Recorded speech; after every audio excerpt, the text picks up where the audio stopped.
Hello students, welcome to your channel Parivartan Physics. See, in this video we are going to learn some important MCQs on chapter electromagnetic induction. Up till magnetism and matter, under first 5 chapters already MCQs video upload ಮಾಡಿದ್ದೀನಿ, right? So ಇಲ್ಲಿ ನಾ ತಗೊಂಡಿರುವಂತ MCQs second PUC board ದಿಂದ release ಆದಂತ second PUC question bank ಏನದ for academic year 2024-25 ಆ PDF ಹೋಗಿಂದನೇ MCQs ಗಳನ್ನು ನಾನು ಇಲ್ಲಿ ತಗೊಂಡಿದ್ದೀನಿ. So nobody can say that ಇವ MCQs ಬರ್ತಾವಪ್ಪ ಅಂತ ಯಾರು ಹೇಳಕ್ ಬರೋದಿಲ್ಲ. So ಈ type of MCQs ಬರ್ತಾವ. ಈ MCQs ಗಳನ್ನು solve ಮಾಡೋದ್ರಿಂದ you will get a grip, you will get an idea how to solve the MCQs which will come here at second PUC examination. So ಇವತ್ತು ನಿಮ್ಮದು second PUC mathematics exam ಮುಗಿದ್ರಿ and I guess most of you have done very good.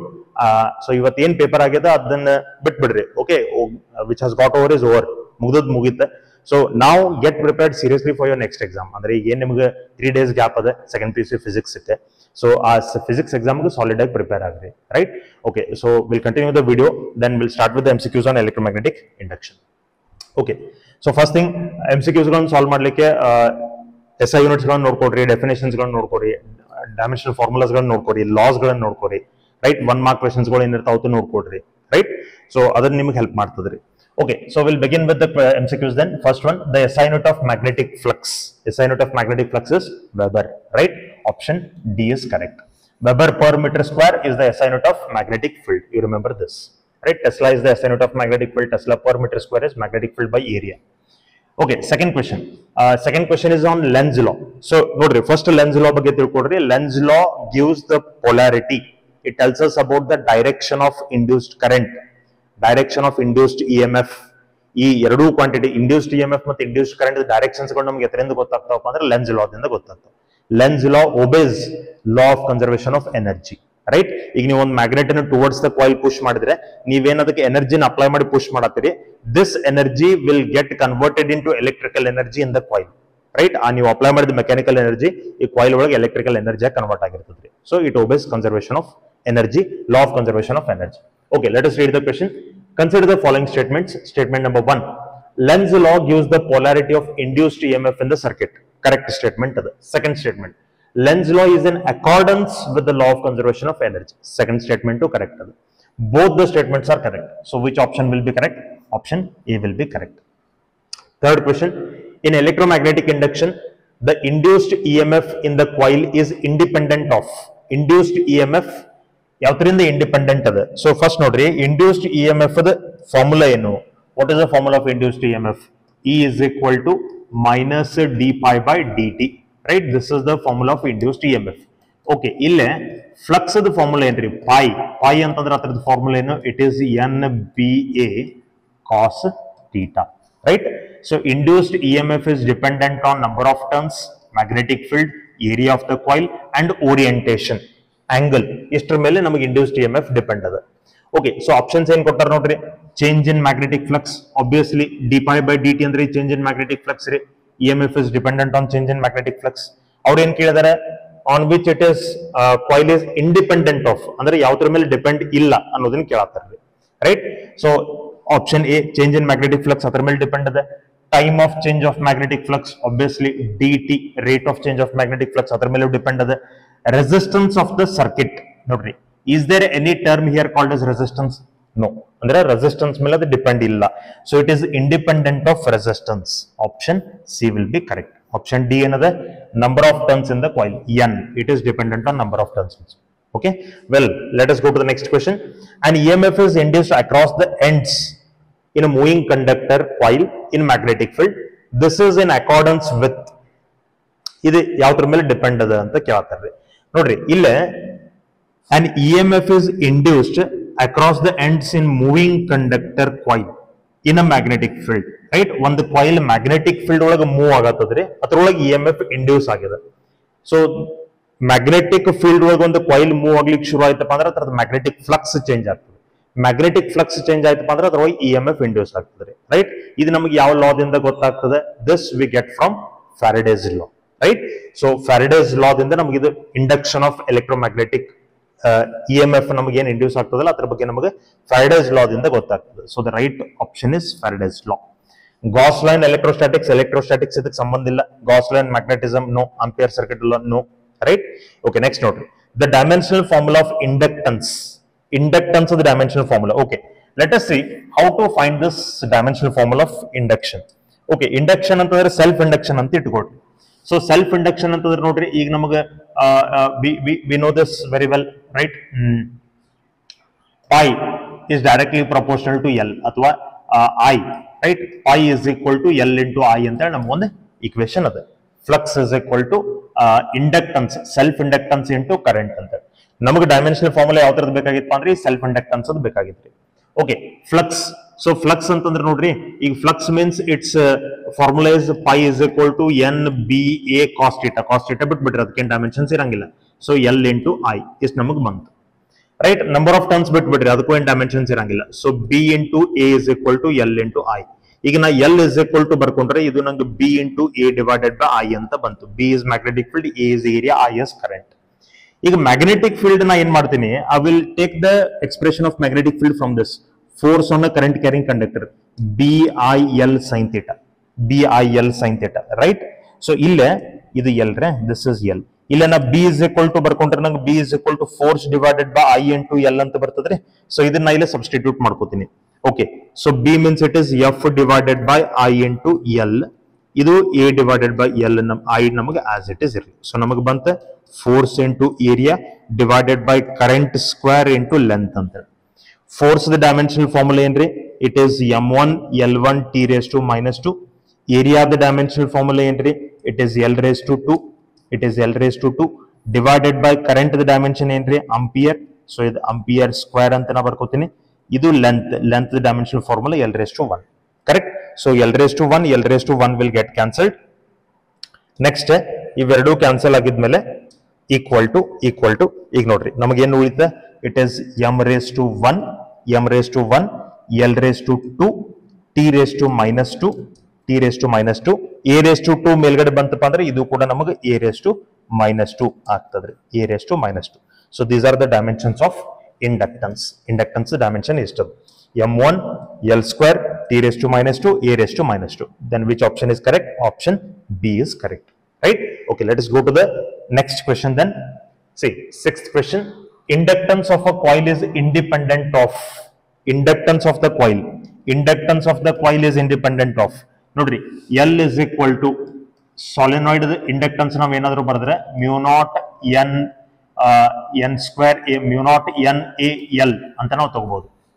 mu naught n a l ಅಂತ ನಾವು ತಗೋಬಹುದು, right? C ಈಗಿಲ್ಲೇ ಅಥವಾ ನಾವು ಈಗ ಮತ್ತೊಂದು formula ಅದನ್ನು ಕೂಡ ನಾವು ಇಲ್ಲಿ ಯೂಸ್ ಮಾಡಬಹುದು. mu naught n square a divided by l ಅಂತ. mu naught n square a divided by l. ಇದು number of turns per unit length. ಇದು self inductance of a solenoid ಇದ ಫಾರ್ಮುಲಾ. ಸೊ ಯಾವ್ದ್ರ ಮೇಲೆ ಯಾವ್ದ್ರಿಂದ ಇಂಡಿಪೆಂಡೆಂಟ್ ಅದ ಅಂತ ಕೇಳತ್ತದ. Inductance of coil is independent of geometry of the coil, medium inside the coil, current through the coil, number of turns in the coil. Okay, so ಈಗ ಇಲ್ಲಿ ನೋಡ್ರಿ ಯಾವ್ದ್ರ ಮೇಲೆ ಡಿಪೆಂಡ್ ಅದ? ಒಂದು geometry of the coil. Geometry of the coil ಅಂದ್ರೆ ಆ coil ನೀವು ಮ್ಯಾಗ್ನೆಟಿಕ್ ಫೀಲ್ಡ್ ಒಳಗೆ ಯಾವ ತರ ಇಟ್ಕೊಂಡಿದ್ದೀರಿ. So it depends on the geometry, right? So it depends. Geometry ಅಂತಂದ್ರೆ ನೀವು ಇದನ್ನು ತಿಳ್ಕೋಬಹುದು. ಜಾಮೆಟ್ರಿ ಅಂತಂದ್ರೆ ಏರಿಯಾ ಮತ್ತೆ ಲೆಂತ್ ಮೇಲೆ ಡಿಪೆಂಡ್ ಅದ. So it is dependent on area, it dependent on length. So ಅದ್ರ ಮೇಲೆ ಡಿಪೆಂಡೆಂಟ್ ಅದ.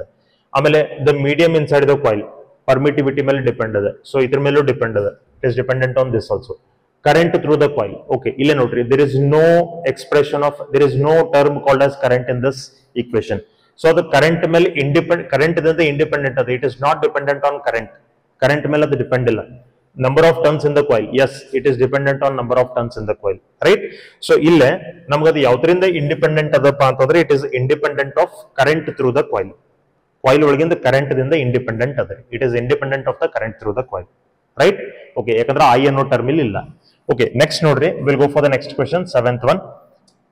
The phenomenon of induction of an EMF in a coil due to change in current through the same coil is called.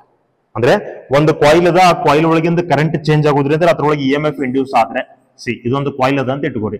If the current in this changes either increases or decreases, then in this coil only the current and EMF has to get induced.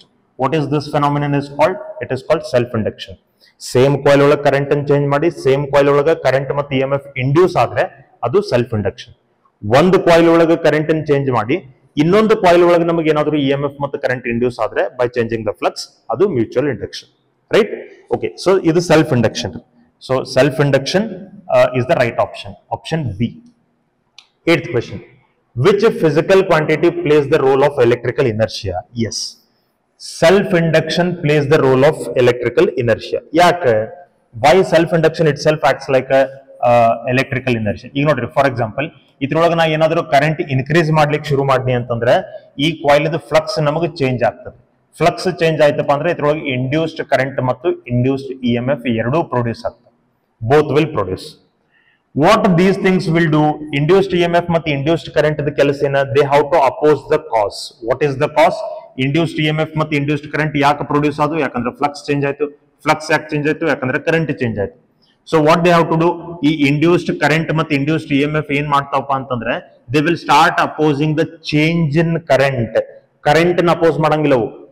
ಇದ್ರೊಳಗೆ ನೀವು constant current flow ಮಾಡ್ಲಿಕ್ಕೆ ಬಿಟ್ರೆ ಅಂತ ಇಟ್ಕೋರಿ, ಅವಾಗ ಇವು ಎರಡು exist ಆಗಂಗಿಲ್ಲ. Constant current ನೀವು ಫ್ಲೋ ಆಗ್ಲಿಕ್ಕೆ ಬಿಟ್ರೆ, ಆ ಕರೆಂಟ್ ಏನಾದ್ರು ನೀವು ಇನ್ಕ್ರೀಸ್ ಅಥವಾ ಡಿಕ್ರೀಸ್ ಮಾಡ್ಲಿಕ್ಕೆ ಶುರು ಮಾಡ್ರಿ ಅಂದ್ರೆ ಅವಾಗ ಇವು ಎರಡು ಆಕ್ಷನ್ ಒಳಗೆ ಬರ್ತಾವೆ. ಅವಾಗ ಇವು ಏನ್ ಮಾಡ್ತಾವ? ಚೇಂಜ್ ಇನ್ ಕರೆಂಟ್ ನ ಅಪೋಸ್ ಮಾಡ್ತಾವೆ. So they will start opposing the change in current, not the current. They will not oppose the current, they will oppose the change in current. Increase ಆದ್ರೆ increase ಆಗ್ಲಿಕ್ಕೆ ಬಿಡಂಗಿಲ್ಲ, decrease ಆದ್ರೆ decrease ಆಗ್ಲಿಕ್ಕೆ ಬಿಡಂಗಿಲ್ಲ. Right? So they will oppose the change in current. Okay, ಅವ್ರು ನಮ್ಗೆ ಇಲ್ಲಿ ಏನ್ ಕೇಳ್ತಾರೆ? Which physical quantity plays the role of electrical inertia? Right? Electrical inertia ಅಂತಂದ್ರೆ ಎಲೆಕ್ಟ್ರಿಕ್ ಕರೆಂಟ್ ನ ಅಪೋಸ್ ಮಾಡುವಂತ ಕ್ವಾಂಟಿಟಿ. ಇವು ಎರಡು ನಮಗೆ ಯಾವ್ದರಿಂದ ಇಂಡ್ಯೂಸ್ ಆದವು? ಸೆಲ್ಫ್ ಇಂಡಕ್ಷನ್ ದಿಂದ. ಈ ಫೆನಾಮಿನನ್ಕ ಸೆಲ್ಫ್ ಇಂಡಕ್ಷನ್ ಅಂತ ಕರೀತಾರೆ.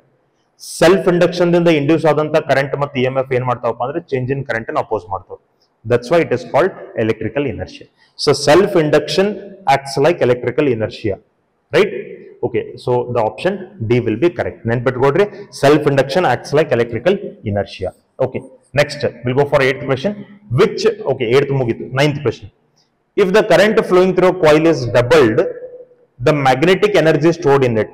Okay, so energy stored in a coil, energy stored in a coil is given by half Li square. ಇದು ನಮಗೆ ಎನರ್ಜಿ ಸ್ಟೋರ್ಡ್ ಫಾರ್ಮುಲಾ ಅದ. ಸೊ ಕರೆಂಟ್ ಅನ್ನು ಡಬಲ್ ಮಾಡಿರು ಅಂತಂದ್ರೆ ಎನರ್ಜಿ ಎಷ್ಟಾಗ್ತದ ಅಂತ ಕೇಳ್ತಾರೆ. C it will B half L. I ಅಂತಂದ್ರೆ ಈಗ 2I ಅಂತ ತಗೋತೀನಿ, ಹೋಲ್ ಸ್ಕ್ವೇರ್. ಕರೆಕ್ಟ್? ಸೊ ಇದು ನಂಗೆ ಎಷ್ಟಾಗ್ತದ್ರಿ? ಹಾಫ್ L 4I ಸ್ಕ್ವೇರ್ ಆಗ್ತದ್ರಿ.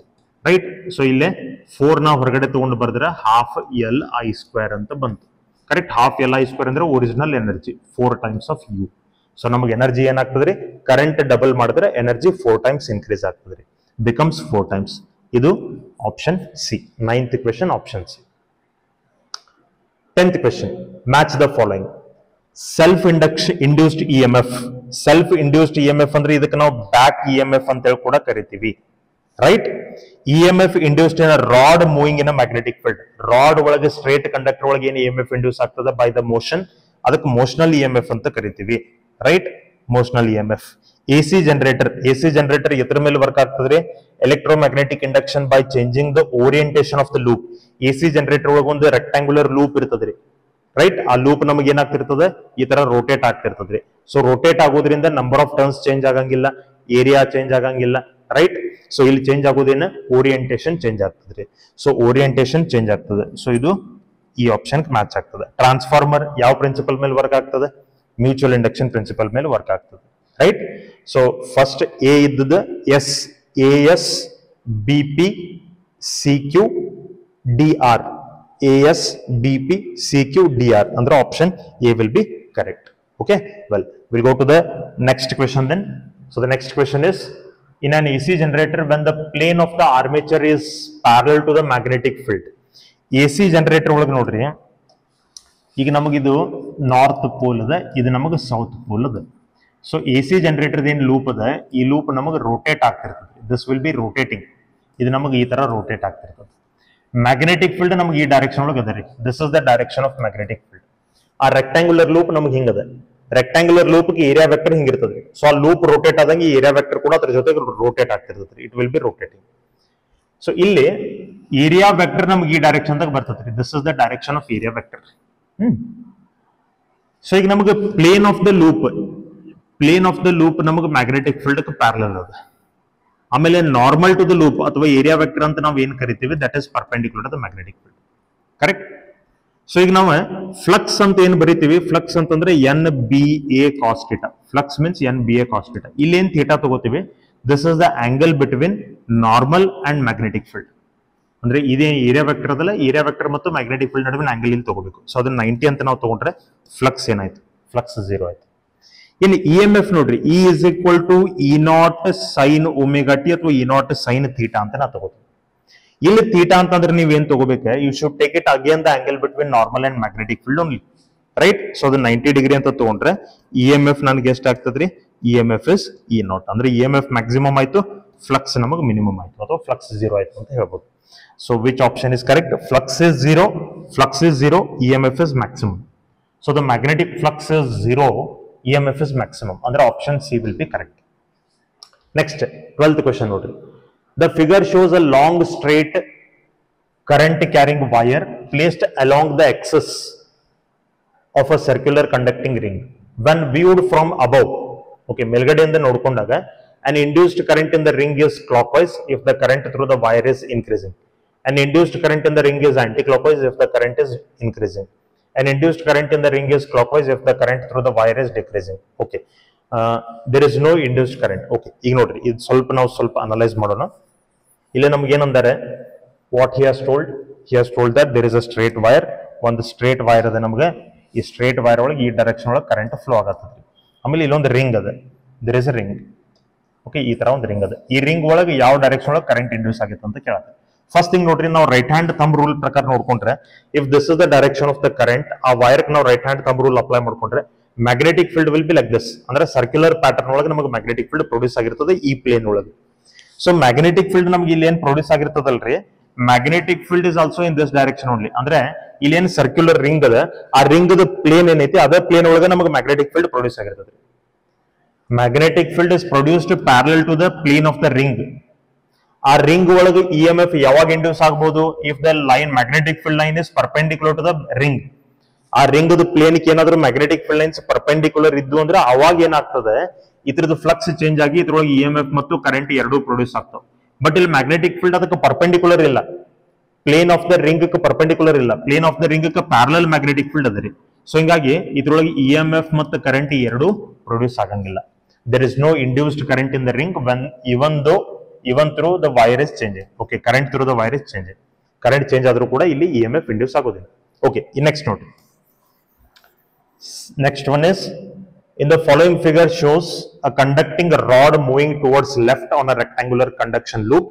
The whole setup is placed in perpendicular magnetic field pointing into the plane of the paper as shown.